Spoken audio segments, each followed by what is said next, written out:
Selamat datang di channel saya.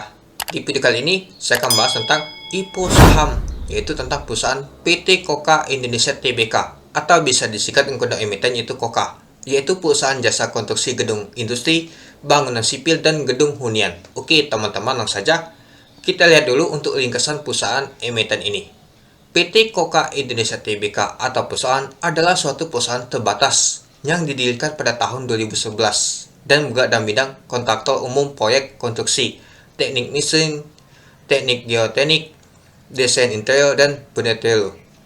Perusahaan memiliki kualifikasi yang tinggi dalam bidang konstruksi bangunan, konstruksi industri pabrik, dan jembatan dan terowongan, di mana perusahaan telah melakukan serangkaian proyek rekayasa investasi dan konstruksi di Indonesia. Selama lebih dari 10 tahun, perusahaan telah mengerjakan lebih dari 100 proyek di Indonesia, di mana dalam menjalankan kegiatan usaha perusahaan menerapkan sistem manajemen mutu, kesehatan kerja, sistem manajemen keselamatan. Untuk alamat emiten ini di Jalan Sultan Iskandar Muda nomor 7, lantai 3, Kebayoran Lama, Jakarta Selatan 12240. Untuk situs perusahaan emiten ini yaitu http://koka.co.id. Nah, itu dia teman untuk ringkasan perusahaan emiten ini. Oke, kita lanjut. Nah, ini dia teman, ini adalah dia lagi membangun dia teman, gunakan kontraktor ini. Nah, ini adalah daftar proyek yang dikerjakan teman. Nah, silakan teman untuk cek di websitenya dan juga cek juga di prospektusnya. Ini contohnya Oppo teman, terus juga ada hotel dan juga ada DFSK dan lain-lain teman itu. Oke, kita masuk ke informasi perusahaan IPO ini. Jumlah saham yang ditawarkan adalah 715.333 lembar saham. Dari total saham yang dicatatkan yaitu 25%. Harga penawar rentang dari 128 sampai 161. Dana diperoleh sekitar 91M sampai 115M. Untuk penawaran awal yaitu di tanggal 19 September sampai 26 September tahun 2023. Untuk penawaran umum yaitu di tanggal 2 Oktober sampai 5 Oktober tahun 2023. Untuk pencatatan saham yaitu di tanggal 5 Oktober tahun 2023. Untuk pencatatan saham di Bursa Efek Indonesia yaitu di tanggal 9 Oktober tahun 2023. Untuk underwriternya yaitu AI, UOB, Kaihinan Sekuritas masuk ke papan pengembangan. Oke, ternyata ini hampir barengan sama IOTF ya teman, karena di tanggal 9 Oktober ini itu. Nanti kita lihat. Oke, kita lanjut. Nah, kita masuk ke rencana penggunaan dana ini. Yang pertama, sekitar 13,5% atau sebesar 15M akan digunakan untuk belanja modal meliputi pengadaan alat berat baru masing-masing berupa wheelbarrow sejumlah 3 unit dengan harga keseluruhan sebesar 3 miliar. Track crane sejumlah 2 unit dengan harga keseluruhan sebesar 7,2 miliar dan ekskavator sejumlah 2 unit dengan keseluruhan harga sebesar 4,8 miliar. Lalu pelaksanaan transaksi ditargetkan akan terrealisasi selambat-lambatnya pada kuartal keempat tahun 2023. Perusahaan telah menentukan vendor yang memiliki kredibilitas dan berpengalaman dalam penyediaan alat berat tersebut, yaitu PT Limpas Daya Mitra selaku pihak ketiga yang memiliki kegiatan usaha sebagai distributor alat berat yang tidak memiliki hubungan administrasi dengan perusahaan di mana telah dilakukan perikatan dengan vendor pihak ketiga tersebut berdasarkan kontrak nomor LPS C23012 PS tertanggal 20 Agustus tahun 2023. Lalu yang keduanya sekitar 8,45% akan digunakan untuk modal kerja, meliputi antara lain pembayaran materai, bahan baku konstruksi, biaya logistik pengiriman, biaya operasional di lokasi proyek, dan biaya administrasi yang timbul dalam proyek ini. Nah, itu dia teman-teman rencana penggunaan dana ini. Oke, kita lanjut. Kita masuk ke struktur pemegang sahamnya nih teman-teman. Kalau kita lihat sih, sebelum IPO dia nih 25 per saham. Kita lihat ada Nyonya Gao Jing, PT Kreatif Konstruksi Indonesia, ada Nyonya Gao Jingpeng, terus juga Tuan Pei Saying. Nah, lalu masyarakat 25%. Nah, kalau kita lihat sih, membesar juga sih teman-temannya yang megangnya nih. Nah, kalau nanti disetorkan penuh ke Bursa Efek Indonesia ada sekitar 2,8 miliar teman-teman. Lumayan juga sih teman-teman tuh. Oke, kita lihat apakah ada lock up dia teman-teman. Nah, kalau saya lihat sih di prospektusnya ada teman-teman. Sehubungan dengan hal tersebut di atas, berdasarkan surat pernyataan yang ditangani oleh masing-masing pemegang saham perusahaan pada tanggal 12 Juli tahun 2023 menyatakan dengan sesungguhnya bahwa Nyonya Gao Jing, PT Kreatif Konstruksi Indonesia, Nyonya Gao Jingpeng, dan Tuan P. Syahing sebagai pemegang saham PT Koka Indonesia Tbk yang mendapatkan saham dengan harga perolehan di bawah harga penawaran umum perdana saham tidak akan mengalihkan sebagian atau seluruh saham tersebut sampai dengan 8 bulan setelah pernyataan pendaftaran dalam rangka penawaran umum perdana saham menjadi efektif. Nah, manajemen perusahaan menyatakan bahwa tidak terdapat pembatasan-pembatasan negatif yang dapat merugikan hak-hak pemegang saham publik. Nah, jadi semuanya ini teman-teman di lock up atau dikunci teman-teman. Jadi mereka ini tidak bisa mengalihkan atau menjual sahamnya pada saat penawaran nanti teman-teman, pada saat listing nanti. Itu dia. Oke, kita lanjut. Nah, ini adalah struktur kepemilikan perusahaan. Berikut adalah struktur kepemilikan perusahaan dari pemegang saham unlimited hingga kepemilikan individu. Nah, ada Gao Jing, KKI, Gao Jinpeng, P. Xiang. Nah, ini perusahaan, ini CMBI itu. Oke, kita lanjut. Kita masuk ke laporan keuangannya, teman-teman. Nah, kalau kita sih untuk asetnya, teman-temannya, kita masuk ke aset lancar dulu di tahun 2020. Nyata dari tahun ke tahun ada sedikit menurunnya di tahun 2022 ya untuk aset lancarnya. Di tahun 2020 ke tahun 2021 nyata mengalami peningkatan. Tapi di tahun 2022 menurun ya, teman-teman, aset lancarnya. Tapi di tahun 2023 naiknya 100%-an, teman-teman. Lumayan. Lalu kita lihat untuk aset tidak lancarnya. Kalau kita lihat dari tahun ke tahun jadi mengalami peningkatannya. Nah, jadi total asetnya dari tahun ke tahun mengalami peningkatan itu. Untuk liabilitasnya teman-temannya kita lihat ya untuk jangka pendeknya dari tahun 2020 ke tahun 2021 nyata mengalami peningkatan sangat drastis. Tapi di tahun 2022 menurun untuk utangnya. Lalu di tahun 2023 nyata meningkat lagi utangnya itu. Untuk liabilitas jangka panjangnya kalau kita lihat dari tahun ke tahun nyata mengalami penurunan untuk utang jangka panjangnya teman-teman itu. Lalu kalau kita lihat untuk utangnya nih jadi totalnya nih dari tahun ke tahun nyata ada variasi ya teman-teman. Kalau kita lihat di tahun 2020 ke tahun 2021 mengalami peningkatan, tapi di tahun 2022 menurun dia utangnya. Tapi di tahun 2023 dia meningkat lagi utangnya itu. Nah, jadi untuk ekuitasnya kalau kita lihat dari tahun 2020 ke tahun 2021 mengalami peningkatan, di tahun 2022 mengalami peningkatan juga. Lalu di tahun 2023 mengalami peningkatan. Jadi untuk ekuitasnya ini dari tahun ke tahun mengalami peningkatan itu dia. Nah, untuk lebih jelasnya teman-teman bisa cek di prospektusnya. Ini saya buat secara ringkas saja teman-teman itu. Oke, kita masuk ke laporan laba ruginya teman-teman. Kalau kita lihat sih untuk pendapatannya teman-temannya di sini ya. Dari tahun ke tahun nyata mengalami peningkatannya teman-teman ya. Lumayan juga sih peningkatnya ini teman-temannya. Di tahun 2020 ke tahun 2021 saja meningkatnya itu sangat drastis teman-teman. Lalu di tahun 2022, lalu di tahun 2022 untuk kuartal pertama, dan di 2003 untuk kuartal pertama, kalau kita juga meningkat juga teman-teman. Dan untuk beban pokoknya pastinya mengalami peningkatan juga teman-teman. Ya, pendapatan naik pastinya beban pokok penjualan meningkat juga pastinya, sama teman-teman. Oke, kita langsung saja teman-teman yaitu laba neto tahun berjalannya, yaitu laba bersihnya ya. Nah, di tahun 2020 nyata dia nih mengalami kerugian. Tapi di tahun 2021 dia mencetak laba.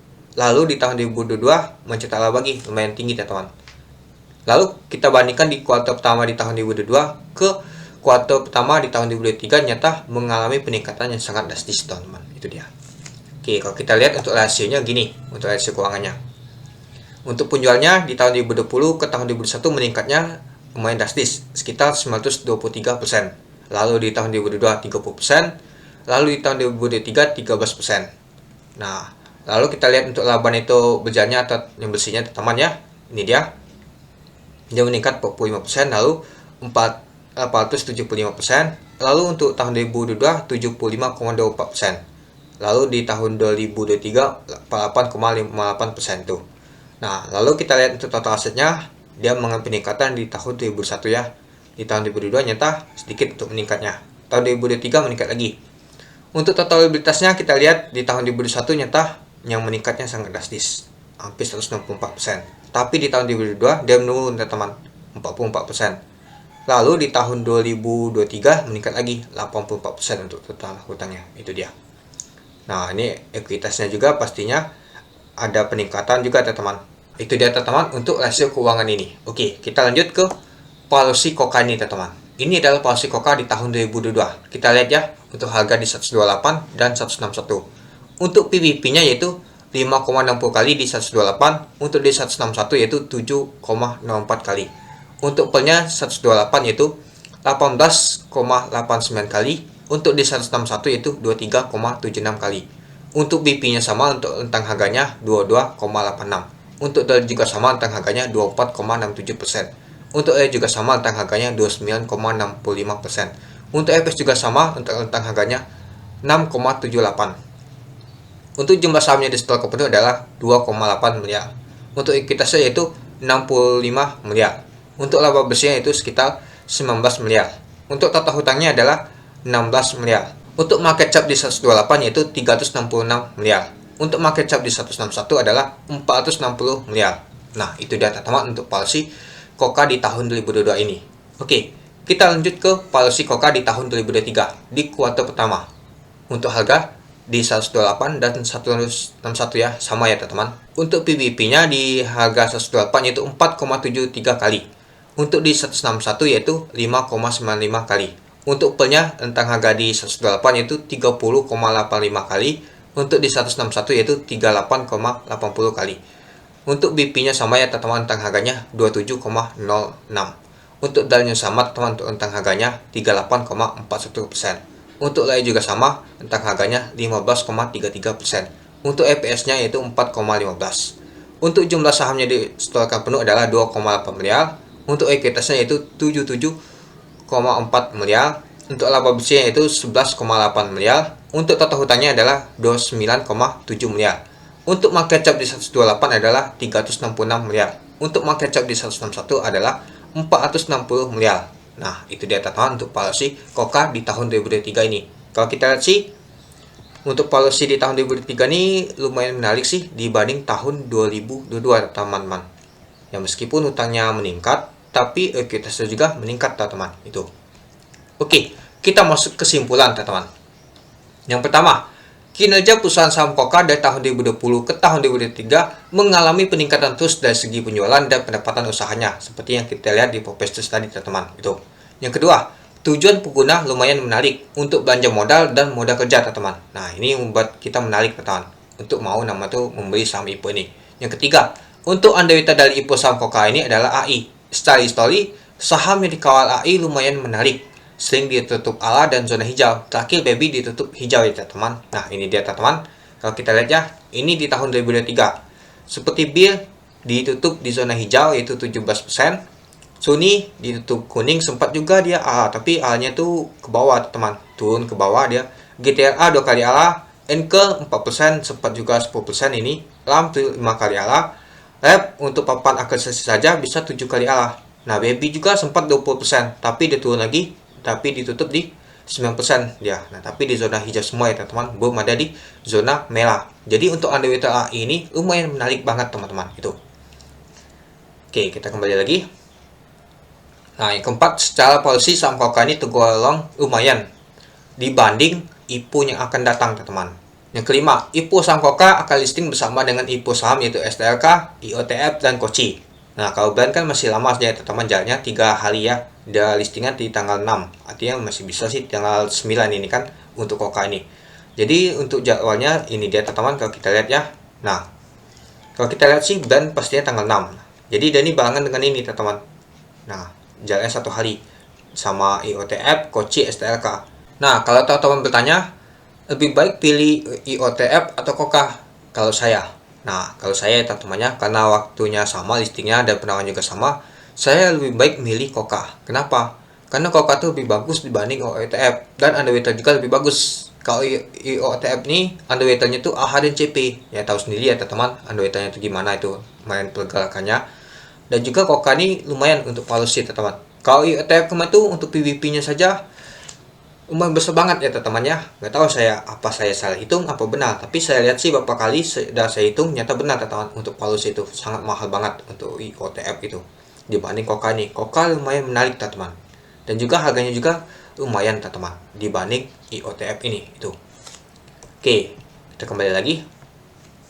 Nah, jadi kalau menurut saya sih kita bisa sih untuk memanfaatkan nama tuh momentum saja teman-teman untuk membeli saham IPO KOKA ini.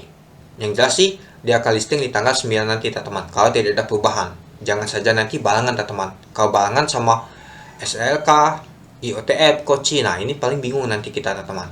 Ya, kalau meskipun dia barengan sama IOTF, ya saya akan pilih Koka teman-teman. IOTF mungkin titip sandal saja. Nah, karena Koka ini lebih menarik dibanding IOTF tadi teman itu. Ya, kalau kita lihat IOTF di video saya sebelumnya, itu sangat mahal banget teman polusinya. Dan juga itu pada saat di tahun 2002 dia harganya aja tinggi banget teman. Ya, kalau Koka kan lumayan sih teman, lumayan menarik teman dibanding nama tuh IOTF itu. Meskipun IOTF itu adalah saham teknologi dan ini Koka nih saham infrastruktur, itu dia. Nah, jadi gimana teman-teman? Silakan teman-teman untuk mengatur posisi kalau teman-teman mau ikut di saham IPO ini nanti, karena banyak sekali yang mau barengan. Ini saja sudah 5 yang mau IPO di bulan Oktober nanti. Itu dia. Oke, mungkin itu saja sih teman-teman untuk video saya tentang pembahasan IPO saham Koka ini. Oke, sekian dulu video saya. Terima kasih sudah menonton. Salam cuan.